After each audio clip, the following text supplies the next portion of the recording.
Good morning and blessed Sunday sa ating lahat. Isa na namang recipe ang ating gustong ibahagi dito sa inyo gamit ang buto-buto. Ayan, nakata natin ang onion, garlic at kamatis. Sahugan natin ang isang cabbage at saging saba. So stay tuned kung ano ang ating recipe gusto na namang ibahagi sa inyong lahat. Join me sa ating pagluluto. Yan, gagawa tayo ng ginisa. Oil. Konting oil lang para sa pag-isa ng ating onion garlic. Pero before siguro niyan, lagyan natin ng konting asweti para magkaroon ng kulay ang ating sabaw. Ganyan na kaliit. Konti.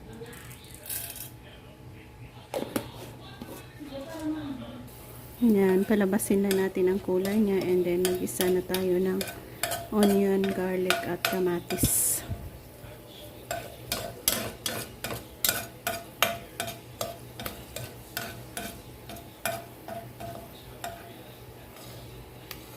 Ganitong paraan mabilis natin mapalabas ang onion.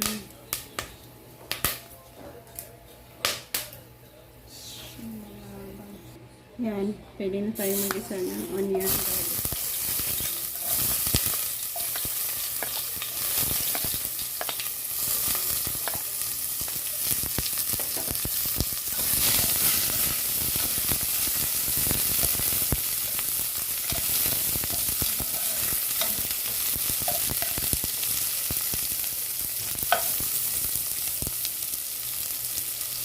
Lagay ang kamatis.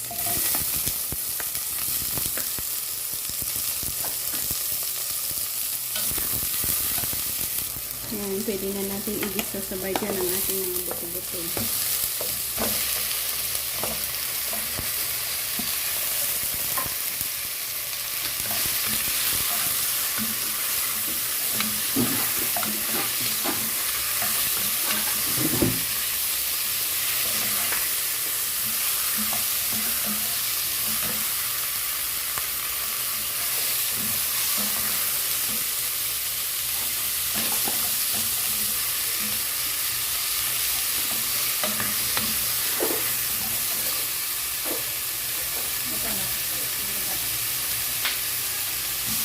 So, sa process na ito, hayaan muna natin dyang mag-fry at magiging golden brown. Balikan ko kayo pag ano na ang next steps natin dyan. So, yan, maganda na ang pagkaka-brown na. Pwede na tayo mag-add dyan ng tubig para sa pagpapalambot natin ang ating buto-buto na ito. Yan, add tayo ng mainit na tubig na. Good enough para sa pagpapalambot ng ating karne. Balikan ko kayo pag ano na namang ingredients ang ating i-add dyan. Yan, nakat na natin ang 5 pirasong saging natin na gusto na natin i-add on sa ating sinabawan. Half lang nito siguro. Marami din kasi.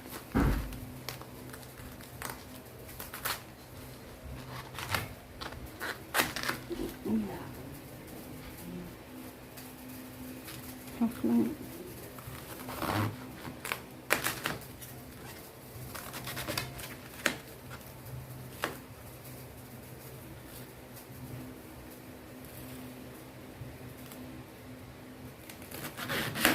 Good enough na iyan para dagdag doon sa ating sinabawan. Yan, dahil sa buto-buto nga ang ating pinapalambot dyan, umabot tayo ng mga 30 minutes para makalambot natin ang ating pinapakuluan. And ayan, nagkaroon na tayo ng yan, malambot na nga. Ayan, ang sobrang lambot na. So, i-try muna natin at lagyan ng asin.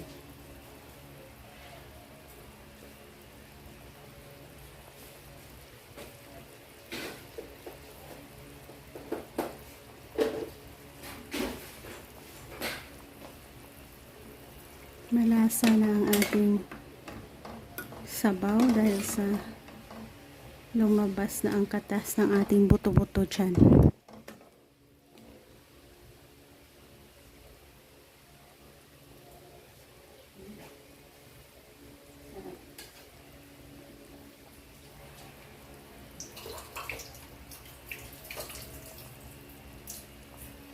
Pwede na natin i-add ang ating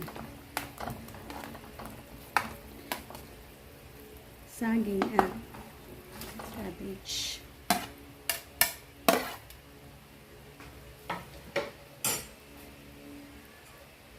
Takpan ulit hanggang sa maluto sila.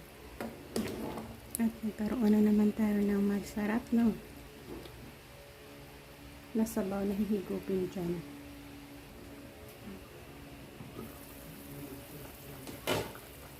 Dalawang sili. Na green pa. Yan lang kasi ang ating harvest doon. Dalawang siling green.